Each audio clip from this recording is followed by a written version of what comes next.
Lü tang Taishing Long Ju Tang, Dusum Gewa Tamche Jong, Semchen Kunchi Dun Rupche, Pongpa Mepara Tongwara Cha. My own body and all that I possess, my past, present, and future virtues, I dedicate them all, withholding nothing, to bring about the benefit of beings. Artist Asha Kama Wangdi's The Wind Horse is a massive sculpture created with thousands of discarded prayer flags gathered in the mountains of Bhutan. Normally people host these flags to help them raise their luck, help them recover from misfortunes. So the prayer, the mantras written on the prayer flags are supposed to help us to bring out our goodness. The horse symbolizes that energy. So it's basically the horse symbolizes the good energy, positive energy that comes out of us, all of us. That positive energy is the energy that makes us be good, feel good, and bring out compassion for other people.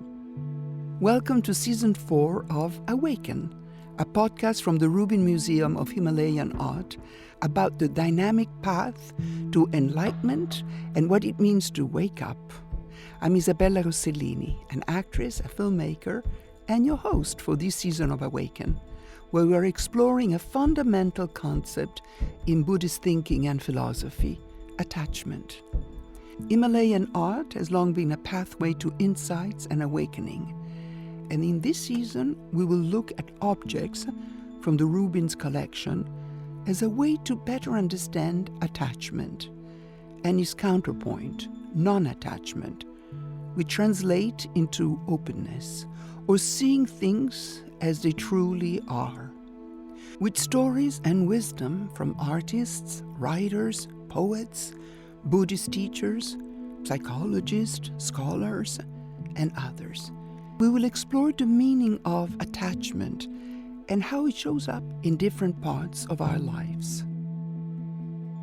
In this episode, Interdependence, there is no question about our interdependence.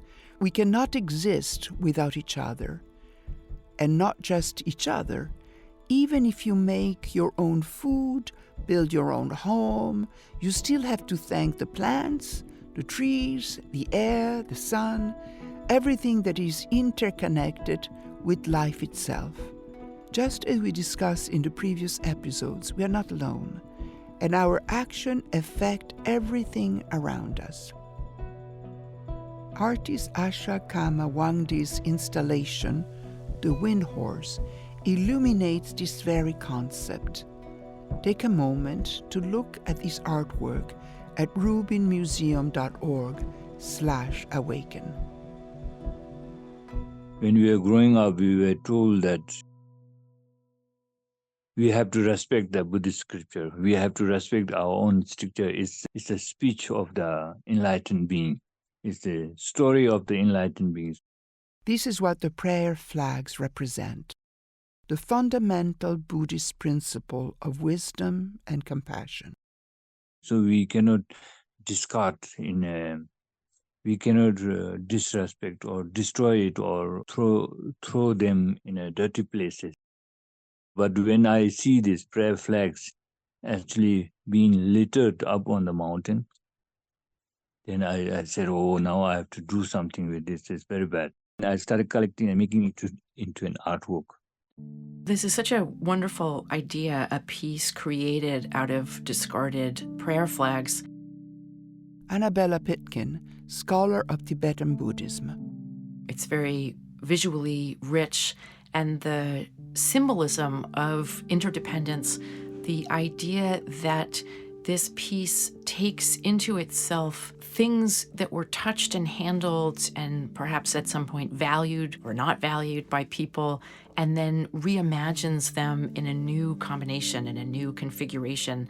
That's such a marvelous example of how things actually work all the time in our lives, that all phenomena and causes and conditions, material things, sunshine, rain, chemistry, DNA, culture, TV shows, things that we think of as precious or things that we think of as rubbish, these things are just circulating all the time around us and within us, and we are constantly using and touching all kinds of things and ideas and practices and other beings. And there isn't any other world except this world of interdependence. When we recognize our interdependence with everything around us, not only do we free ourselves from the focus on ourselves, we also feel more connected. We have this saying, do something good for the other and the goodness will return to you. Artist Asha Kama Wangdi. It's just, for example, literally it's give and take. When you give, you can receive. When you give, you can take. So in the Buddhist philosophy also, there is a saying that you don't have to chant prayers, you don't have to meditate, you don't have to do anything, just have a clear conscience. Do good for others. The goodness will come back to you. And then that is the religion, that is the spiritual growth, that is the spiritual path. So if you have a clear consciousness, or if you clear your mind to do right, do good, then the goodness will return back to you.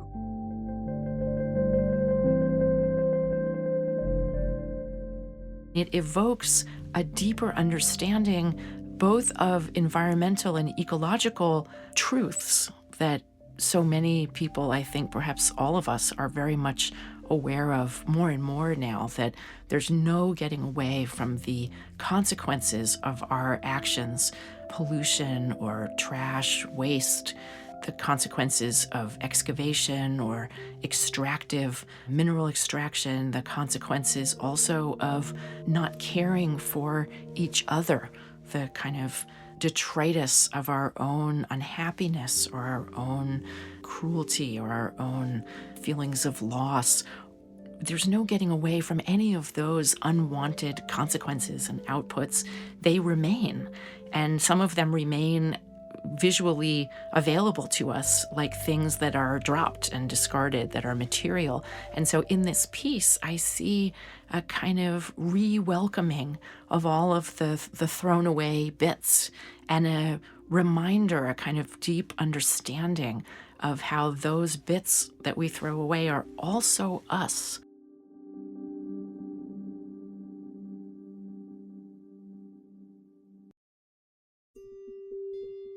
There's so many prayer flags have been littered up on the mountain top.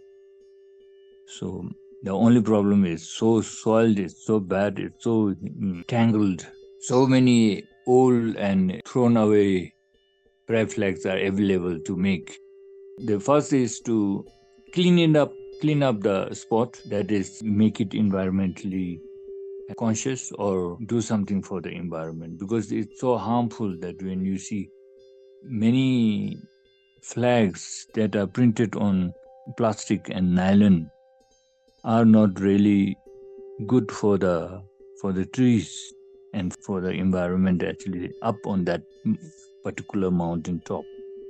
So if you could clear it properly, it helps to make the area regenerate with the plants or trees. The trees get fallen down so badly because it's entangled with all nylon ropes and things like that. And then the second reason is spiritually, it's better to untangle these hosted flags than to host a new one. So basically the blessing or the reason for hosting a flag is same.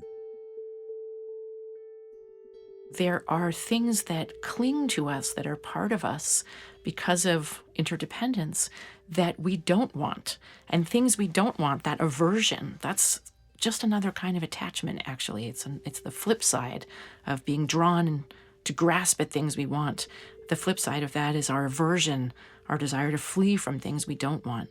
And the reality of interdependence and impermanence is that everything is moving all the time, so we can't grip just one experience and keep it exactly that way forever. And at the same time, we also can't avoid anything. It's all part of us, connected to us inescapably all the time.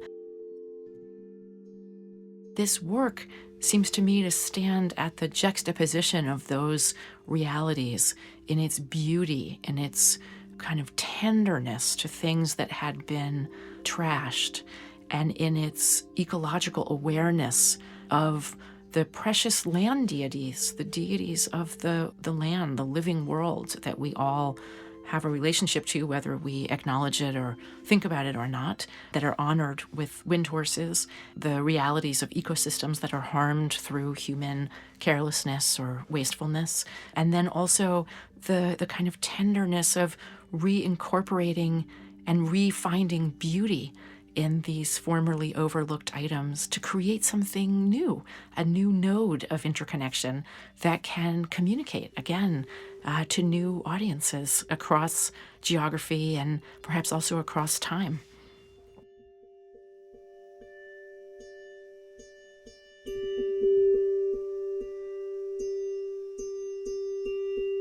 Contemplative social scientist Eve Ekman. I think what I understand to be a bit more about our interconnection is the term that Thich Nhat Hanh uses of interbeing, and that idea that we are truly, not only with each other, but in the more than human world. We're so deeply connected with the clouds and the earth and the sky.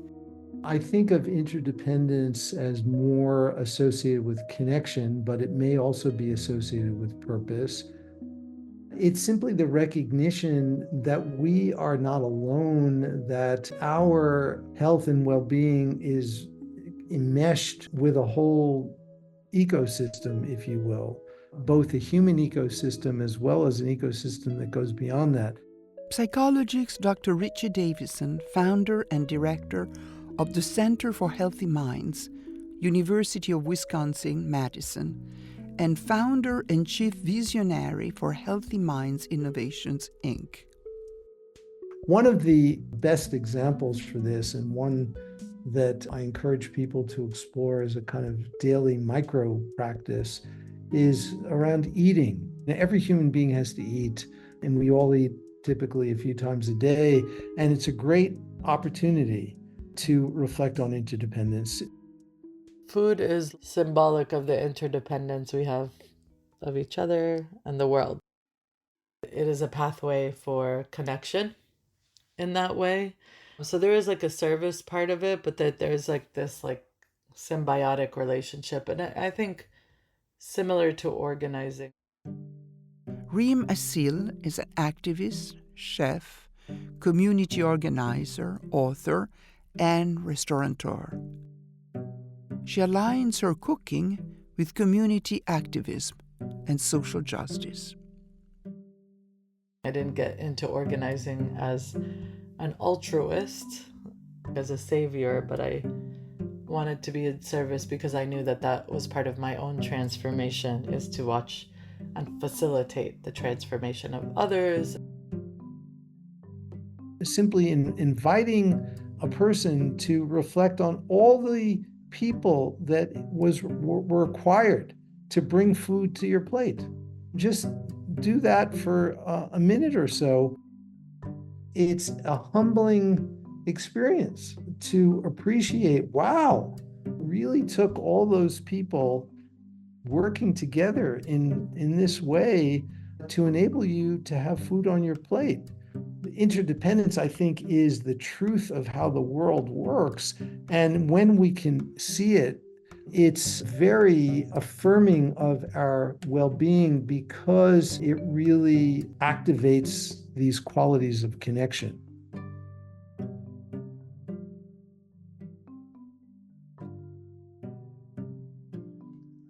The easiest way to look at interdependence was to look at what happened in March of 2020 when everything kind of collapsed in the food system really. I mean, that's the vantage point through which I was looking at things, and we just saw how much we needed each other, and it was like how everybody came to each other's aid. When the pandemic hit, it was very stark to me just how fragile our systems are, and how it's like a domino effect, how one thing kind of impacted the other, and how we had to scramble. Humans are interdependent. It's how we naturally are. And so those who were in the process of kind of decolonizing, or this was a wake-up call for them and it did actually radicalize them, really kind of went back to their roots of like how to help each other. We can't have one without the other. And so there's an interdependence on our liberation also, that you can't have someone's freedom without their food sovereignty. So there's like these interdependence of issues. And I do think food, being in the space that I'm in particularly, sits at the center of so many different sectors and things like issues, that it's a really great space to be in that transformation. Because if you can solve for some things, it's dependent, it'll affect other things.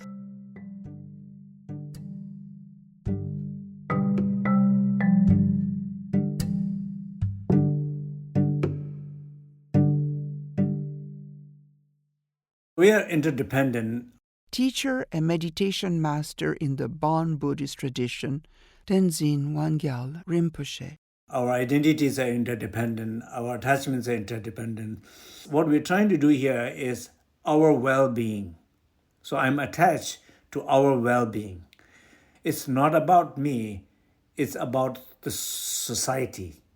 It's about a group. It's about community. It's about the family. It's not about me. I'm only here to serve, to make the best for this group. So you're detaching yourself. You're trying to grow a little bit more attachment to the group. As a result, you're trying to detach yourself. So actually, it's very interesting that you're going two things together.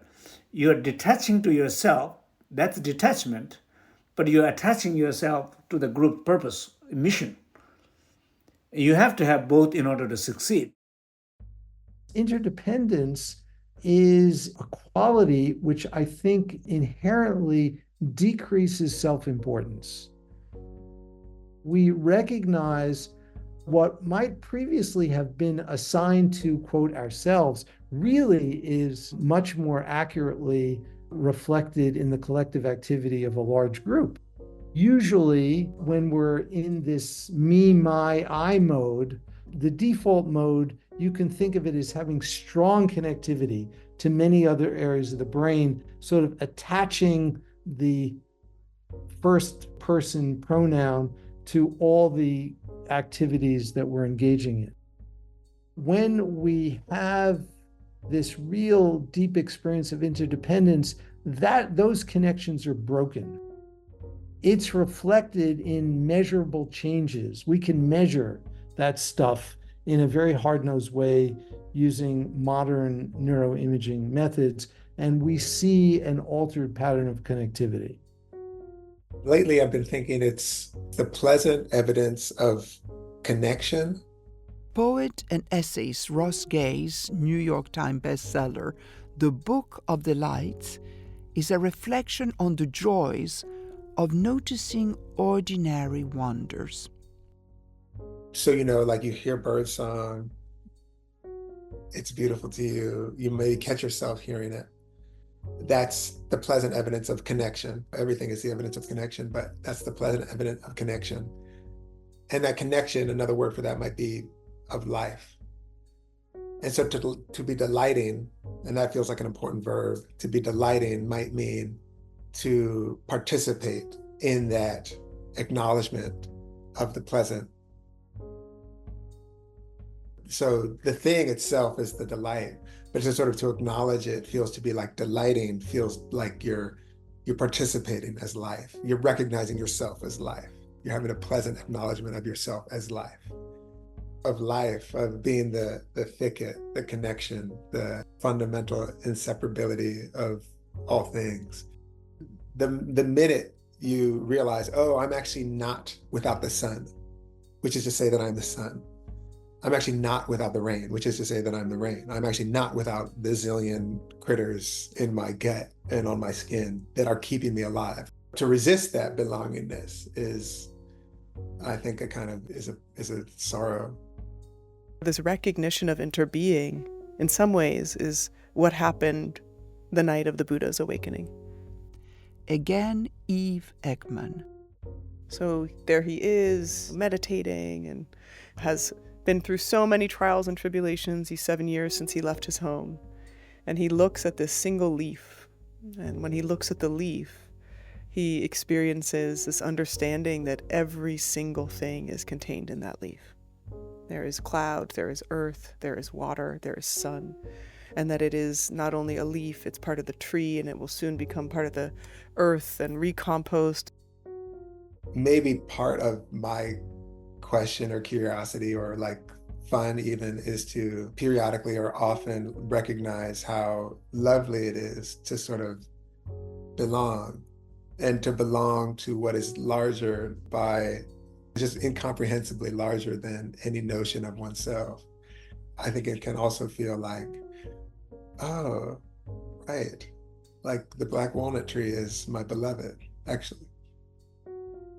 That understanding also has such a flavor of our interbeing, the kind of inextricability of our connection to others. It's very humbling.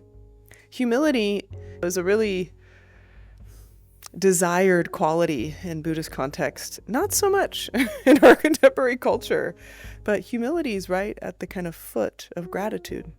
Sometimes we practice gratitude in a little bit of a transactional way. Oh, I'm grateful for this meal. I'm glad I get to eat it. But the real experience of gratitude is recognizing with reverence and humility that we are being offered something.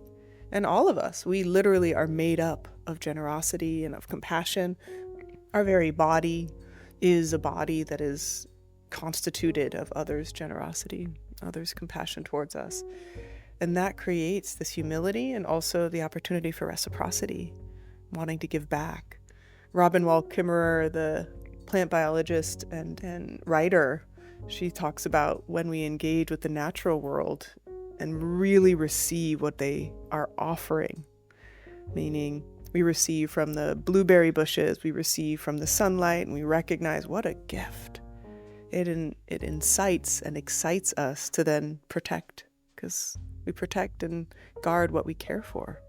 We could think about that with every being, this idea that we can feel a sense of connection to every being, feel that sense of gratitude for every being, and thereby want to protect them.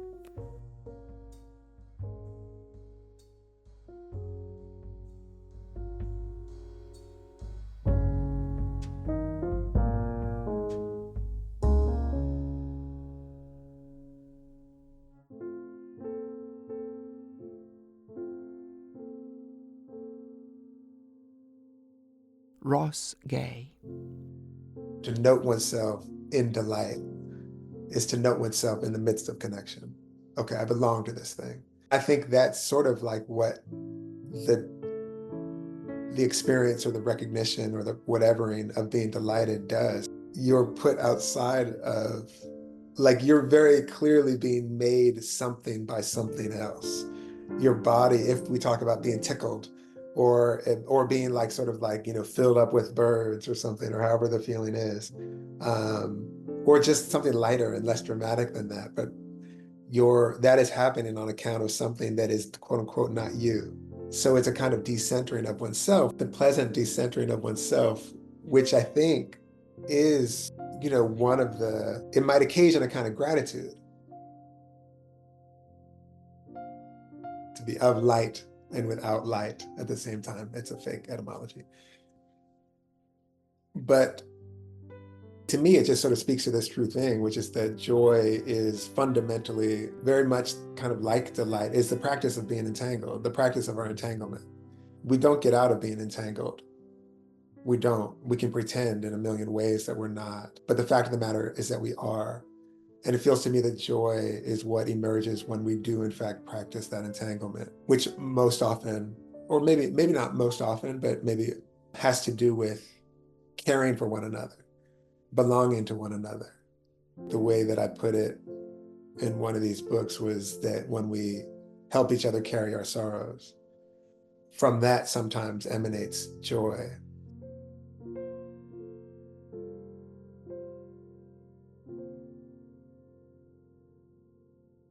We just heard the voices of Reem Assil, Dr. Richie Davidson, Eve Ekman, Ross Gay, Annabella Pitkin, Asha Kama Wangdi, and Tenzin Wangyal Rinpoche. I'm Isabella Rossellini, your host.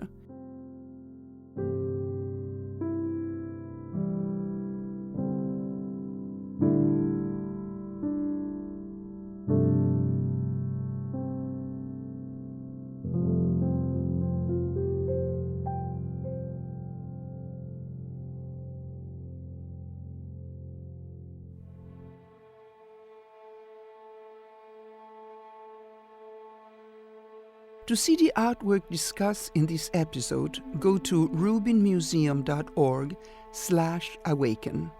If you are enjoying the podcast, leave us a review wherever you listen to podcasts and tell your friends. For more stories and news from the Rubin, follow us on Instagram at Rubin Museum and sign up for our newsletter at rubinmuseum.org.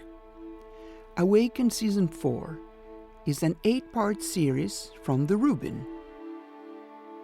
Awaken is produced by the Rubin Museum of Himalayan Art with Tenzin Wangyal, Jamie Lawyer, Kimon Keramidas, Gracie Marotta, Christina Watson, and Sarah Zabrodsky, in collaboration with Sound Made Public, including Tanya Ketenjan, Philip Wood, Alessandro Santoro, and Jeremiah Moore. Original music has been produced by Hannes Brown, with additional music from Blue Dot Sessions. Awaken Season 4 and Reimagine Himalayan Art Now are supported by Bob and Lois Bayless, Barbara Bowman, Daphne Hogg Cunningham and John Cunningham, Noah P. Dorsky, Marina Abramovich Institute, Mimi Gardner Gates, Fred Eichener, Jacques and Natasha Gilman Foundation, Jack Lampel, Dan Gimbel of NEPC LLC, Agnes Gant, New York Life, Matt and Ann Minetz, Namita and Arun Saraf, the Prospect Hill Foundation, Eileen Caulfield Schwab, Taipei Cultural Center in New York, and Uovo. This program is supported in part by public fund from the New York City Department of Cultural Affairs in partnership with the City Council. The Rubin Museum's programs are made possible by the New York State Council on the Arts with the support of the Office of Governor Kathy Hochul and the New York State Legislature. Reimagine Himalayan Art Now is supported in part by the National Endowment for the Arts. Thanks for listening.